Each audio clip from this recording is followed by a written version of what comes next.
Hello YouTubers! My name's Willie. Welcome to my channel. Today I continue Arch Warhammer's Bloodlines 2 lore series.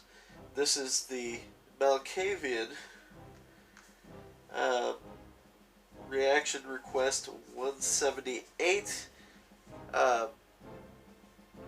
It was originally requested by Brutality616, so let's get this started. In 3, 2, 1, play. Da da da da da da da da da da.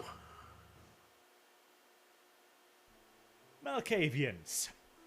Rubber a royal ring piece to reassure a riled-up moon rover with rapidly escalating repercussions if RV rips another river rafting romp to ribbons and ravioli. What? If you are wondering why I just spoke all of those words in your general direction, good. That confusion is essentially how every single Malkavian feels every second of every day ever, whilst having lengthy literature-based discussions with their underpants. For you see, if it has not already been made somewhat obvious, the Malkavians are not entirely there. Their symbol may be a cracked mirror, but in reality it would have been much more fitting if it was a small piece of bat poo or a nice, loopy roller coaster. And yet, despite the fact that such a vast majority of them are debilitatingly crazy, they have not only survived all the way up until the modern Knights as an organized clan, they are even considered a core fundament of the modern-day Camarilla. And this is one of the reasons why I actually don't really like the Malkavians.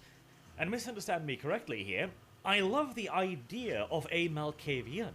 The idea of an insane vampire who gets flashes of brilliant insight due to his madness. And you kind of have to look through his dialogue to truly figure out the hints buried beneath layers and layers of cackling madness.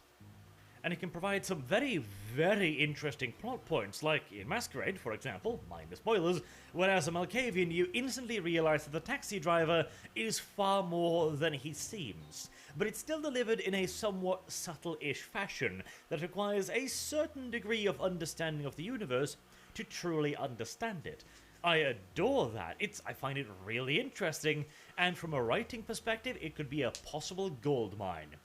But at the same time, I also absolutely despise the idea that this collective of utterly cuckoo nonsense bag merchants can operate in any way, shape or form as a coherent entity, as a clan, or as a unified force, and yet that is exactly what they do. In fact, they're even able to telepathically call upon one another and coordinate to a frightening degree, almost telepathically. And at that point, their special abilities, their madness which provides insight, becomes more of a plot device than a really interesting, crazy mechanic. Now, Malkavians done correctly should represent insanity like a vast bowl of differently dated biscuits, and at random intervals God will daintily pick up one of these biscuits and instruct you to eat it. You may struggle, you can attempt to avoid the biscuit, but the biscuit is inevitable. Sometimes it will be a nice creamy biscuit, fresh and filled with milky delights. These are the ones that provide insight and clarity, and give you some kind of hint into the future. For example, the ability to make a leap of logic no one else can, because they are hidebound by the rigid perception of reality. But at other times, it will be a stale biscuit, filled with soul-crushingly sour spunk, and topped with what, judging by the length and girth, can only be freshly plucked walrus pubes. These are the biscuits that place you in hilariously stupid circumstances, which are going to require entire plot points to eventually unravel. This would lend itself very well to a highly individualistic playstyle, with plot points written specifically for the Malkavians. This is what the first Bloodlines did so very, very well, but it becomes really strange and silly when you delve into their history. So let's do just that, and I think you'll realize my point fairly soon enough. The Malkavians is one of the oldest clans around, which is remarkable in and of its own way, since they don't actually behave much like a clan, except when it's beneficial to the plot that they do so. You would think this would have made them extraordinarily easy targets for the other clans, but somehow they've always managed to kind of exist within vampire society without truly being targeted for one reason or another. And this is despite the fact that the Malkavians would pretty much piss everyone off, as they have no real allegiances, not even to their own clan, and that accursed insight means that they will occasionally, and really with frightening frequency, insert themselves into scenarios and plans made by the other clans and disrupt them in a most frustrating fashion. Indeed, it was to the point where the sire of the Malkavians, Malkav himself, was murdered by his fellow antediluvians after the great biblical flood. Because, well, he was really annoying. He happened upon everybody else's secrets and was too crazy to understand when to hold on to them. Now, many Malkavians maintain that Malkav still exists in some way, shape, or form within something they refer to as the Madness Network, or the Cobweb. This is the psychic hive mind entity, well, kind of ish anyways, shared by all Malkavians.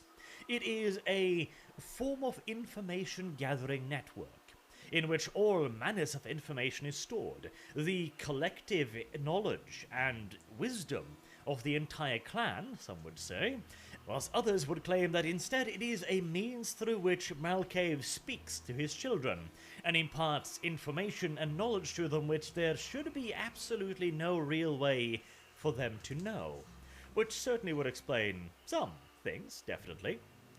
And presumably, Malkav's children were left alone because, well, their sire was dead. Surely that must have taken care of their organization, right? That must have removed them as a real threat, correct? Because they had no and the real organization. In that fashion. They did not belong really to a clan in the same line like the Ventru or the Bruiser or anybody else, really. They were far more individualistic. They went into both human and vampire society as seers and fortune-tellers. And, well, in that day and age, it certainly makes sense. Even if only 1 out of 15 prophecies proves true, that one real peek into the future would undoubtedly have been considered extraordinarily valuable and also viewed as, well, sacred, really, in such an age of superstition. The ancient world really was the high point of Malkavians, as they were able to exist within the upper echelons of society while still being able to be utterly and completely cray-cray. In fact, their crazy nature was their primary attribute, and the reason why the other clans kept them around. But in addition to their madness and their ability I to don't think you'd want to see into the future, any they of can them also because have you would a gain certain their grip on craziness. their sensibilities. A Malkavian is not necessarily always insane, and some of them can be in far more command of their faculties than others. Alcaeus, for example, the king of Syracuse, was a key player in the war between Rome and Carthage, and was, by all accounts, apparently a fine diplomat, something you would not necessarily attribute to somebody who is constantly starch raving mad. But this swing between madness and, well, non-madness was also a bit of a problem for the Malkavians, since many would recognize them as manipulators, which they certainly were, but this also gave them a great deal of blame, shall we say. As they continued to work their way into Roman society, they became advisors and seers to many prominent officials within the Roman Empire. And this led the Malkavians to be blamed for a lot of the more eccentric emperors. If something went wrong, the question was, why didn't the seer foresee it?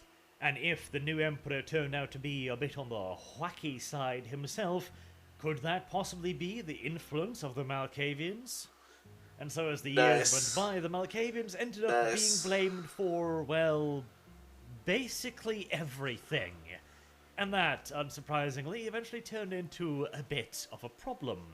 And as Rome began to collapse, the power structure that had protected them from all of the blame and the consequences, often in the form of vast quantities of angry people with pitchforks, the Malkavians were in for some hard times. They grew quite fond of the rising religion of Christianity, apparently even committing a certain act of grave robbery, which is still of relevance today. But the Dark Ages were not at all kind to the Malkavians. Some of them still managed to maintain positions of relative power and importance, advisors, jesters, clergymen, such things, but by and large, the Malkavians fell from grace very quickly. And with the virtual complete breakdown of even the vague outline of some kind of official clan organization that was created under Rome, the vast majority of Malkavians ended up as poor and often hunted wanderers. Wow. Their eccentric behavior rarely gaining them many friends as they passed through various communities, and often garnered them fanatical followings of pitch and torch-wielding peasants who wished to invite them to a local bonfire event. Life was hard for the Malkavians, exceptionally so, but somehow they survived the period, despite also gaining a newfound love and appreciation for the arts of literature and philosophy. And I really do mean despite. You would think that pouring their madness into something more productive, like writing or philosophical studies, would be good for the Malkavians, somewhere to take out their crazy energies. And I'm sure that would be true as well, but again, this was the Dark Ages. Things tended to be rather orthodox during this particular period of human history, and the world was not ready for the inspired writings and philosophical thought of the Malkavians. Oh well, the world was ready, it was just not quite the reception that the Malkavians might have preferred. When they released a book, for example, the church would take a vested interest in gathering up every single copy of that work and then burning it, page by page, just to make a point, and then they would go out to find the author and deliver him to Jesus in the only way they knew how, by transforming him into smoke signals. Again, the mere fact that the Malkavians somehow survived the Dark Ages, even as a lesser clan, is nothing short of a miracle. But, eventually, the dawning age of enlightenment began to creep slowly across the land with the Victorian era. This was a period where people stopped thinking that the crazy Malkavian was possessed by Beelzebub and started instead to think that, maybe, just maybe, there's just something wrong with his brain. And this newfound focus on insanity and the inner workings of the mind was obviously something the Malkavians were very, very interested in. Those who still maintained some semblance of normality, or could at least fake a semblance of normality, often integrated themselves into the new fields of psychology and medicine as well, either as the psychologists or as the patient. Because many Malkavians found it particularly fascinating to simulate various types of insanity that they had accumulated over the years, displaying the symptoms, the effects, talking in certain fashions, or even just letting it all hang out there, going full au naturel crazy, and then studying the reactions, thoughts, and theories of the mortal psychologists. By doing this, both by studying and being studied, they developed a far greater understanding of their own curse, to the point that many of them began to view it as less of a curse and perhaps somewhat of a blessing. Because now they could express their thoughts, their ideas, their insanity in art, in works of fiction, in literature, in performance pieces, in theatre, in so many ways. And they could find an audience that were not only interested, but they were not going to drag the poor Malkavian off stage and to the nearest stake to have a spot of improvised barbecue. And so the presumably 7 Malkavians that survived the Dark Age entered into Well, the closest approximate the clan ever has had to a golden age, where their nonsensical behaviour could be passed off as performance pieces, or play acting, or other such nonsense that the plebeians would happily pay many, many, many shillings to see. But then, after this brief period of nicety, we entered into the modern nights with the formation of the Camarilla. And suddenly, despite being one of the founding clans of the Camarilla, all of the other vampire clans decided, hey, remember the Malkavians? You know, those creepy little shits that claimed to see the future and made practical gags like stepping on our togas back in ancient Rome? Yeah, those little fuckfaces. They're still around, can you believe? Most of them had probably thought they'd all died out, and now, suddenly, they decided that the Malkavians were simply too dangerous to keep around, and were plotting to simply eradicate the little bastards. But then, the Hand of God, or the Hand of the Plot Point, whichever you prefer, reached down from the writer's hand and decided that a group of Malkavians would get together in what was known as the Great Prank. A nice little phone call was sent out over the Madness Network to 6 Malkavian Methuselahs, and they rang all of their friends who picked up the phone and was instructed to head to a city in Bohemia, where the gathering then cast a huge spell covering all of Europe, switching the abilities of the Malkavians in Europe from dementation, the ability to share their madness with others, into dominate, the ability to, well, dominate others. And this apparently saved the Malkavians, because it was the dementation skill that everybody was truly afraid of. The Malkavians spreading their madness unchecked.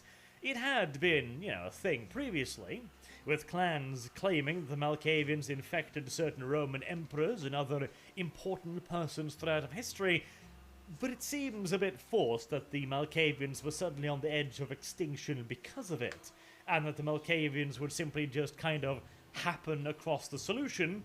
A solution, by the way, that none of them could explain how they made happen, is certainly a bad case of writing oneself into a corner-itis, and then doing whatever it takes to get oneself out of said corner.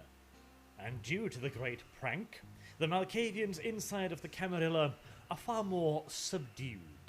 They're still a bit on the eccentric side, but nowhere near as crazy as the Malkavians of old, and nowhere near as crazy as the Malkavian anti-tribu.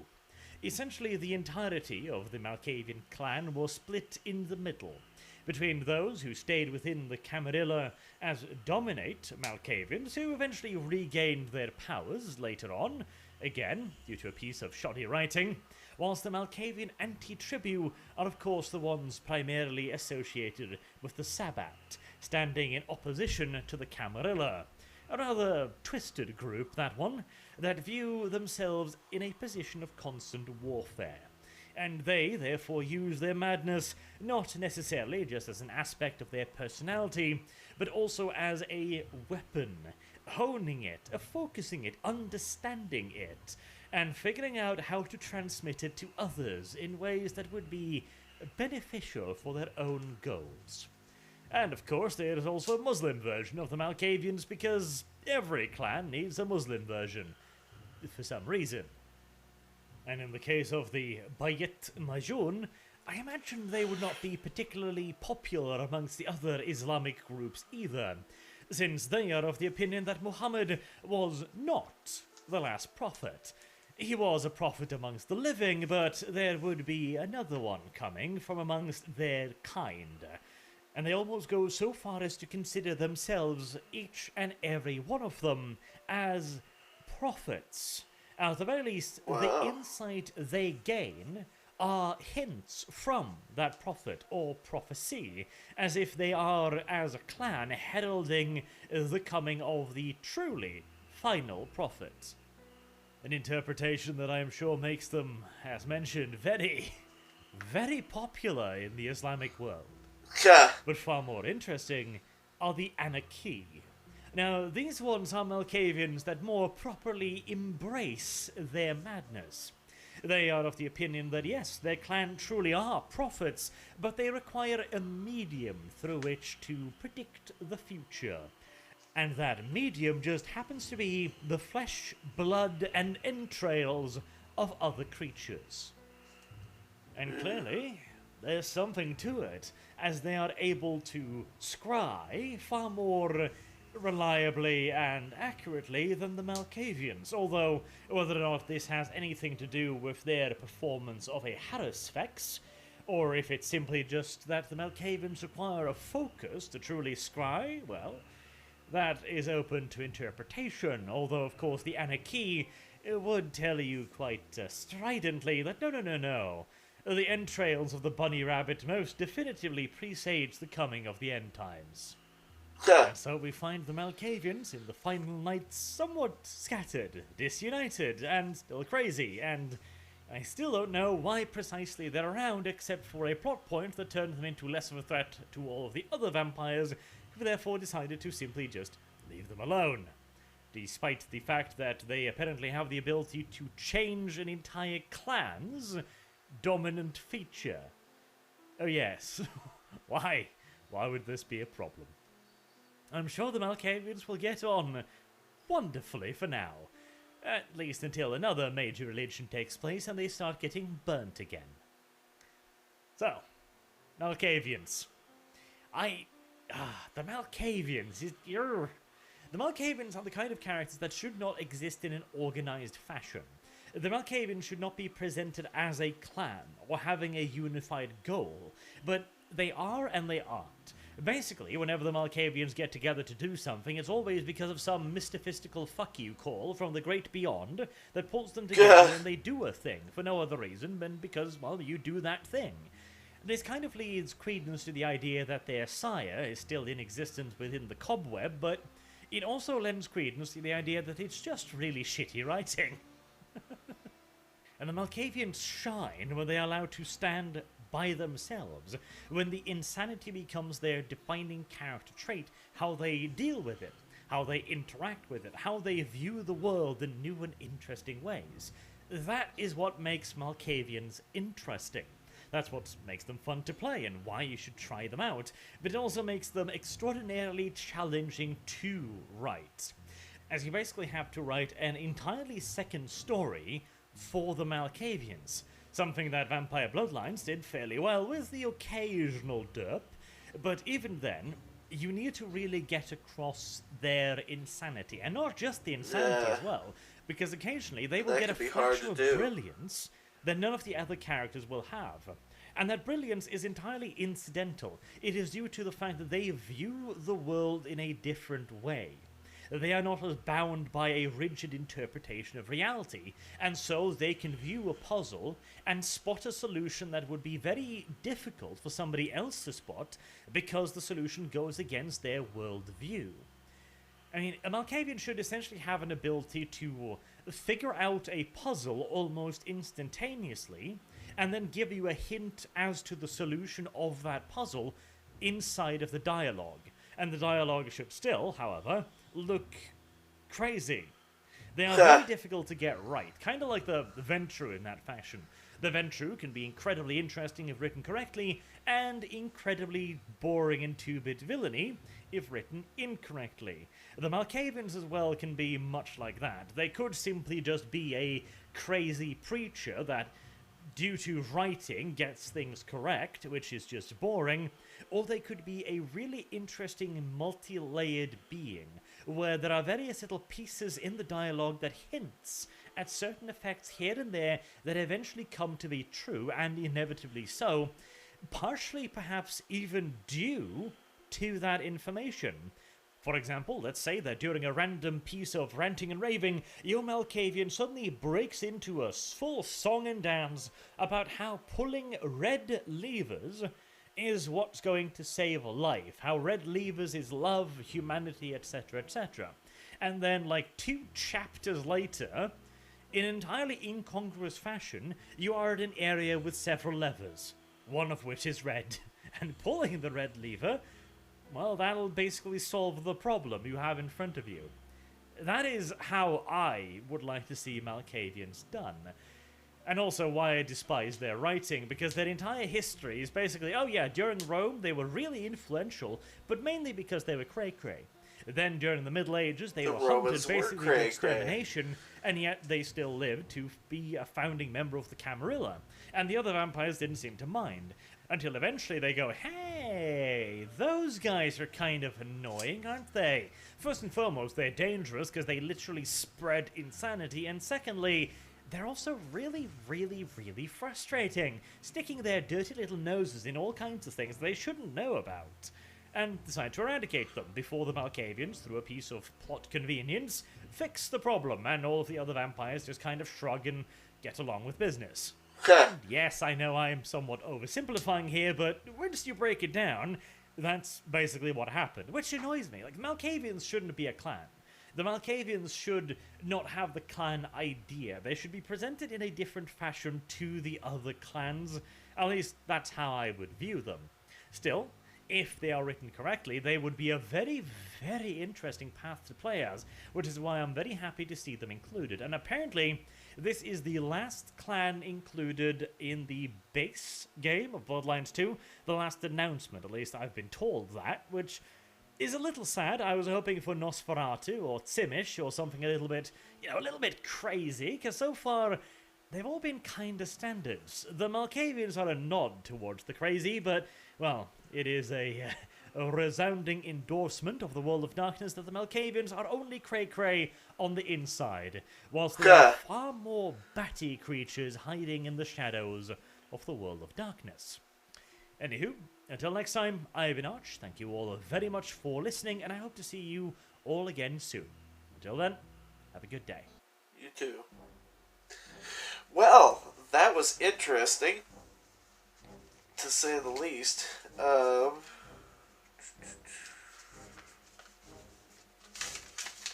Things I learned was, apparently they live a very confused life 24/7. They are a major part of the Camarillo, and somehow can coordinate themselves, even though they're often not coordinated. Their history, a very old group, with no real allegiance to anybody. Apparently their leader was killed very early on. They're very annoying in the way that they behave, constantly butting into stuff and coming up with answers that nobody else does, but also always wrapped in madness. They have this thing called the Cobweb, which is a collective of knowledge or a way of communicating. And they just don't really have a clan.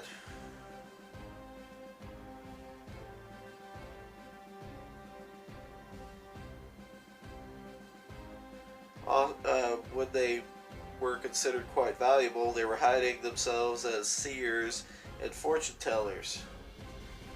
But eventually just got caught up being blamed for everything. Which meant that they were often hunted. And, but as the advent of medicine and psychological examination came about, they started going full crazy so that they could study it and being studied.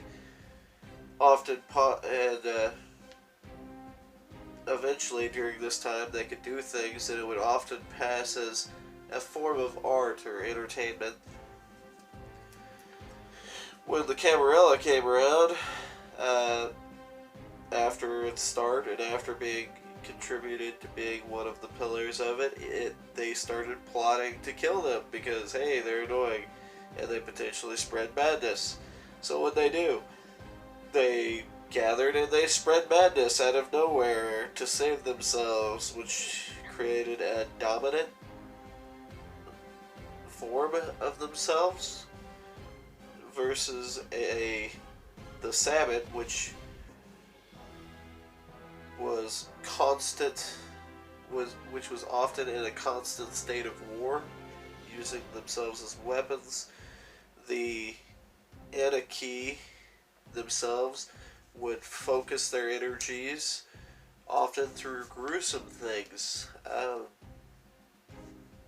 which leads to a lot of debate on how and if they could focus their abilities. A very interesting clan indeed, especially since their number definitely seems to be debatable on how many is left, and they don't really have a figurehead, so they can't really be a clan. But it's a very interesting group. Well, I think I'll leave it there. This is part of Arch's Bloodlines 2 lore. To go check that out, you can check it out yourself, Arch Warhammer, or you can use the link in the description to help you find it. This was also originally requested by Brutality616.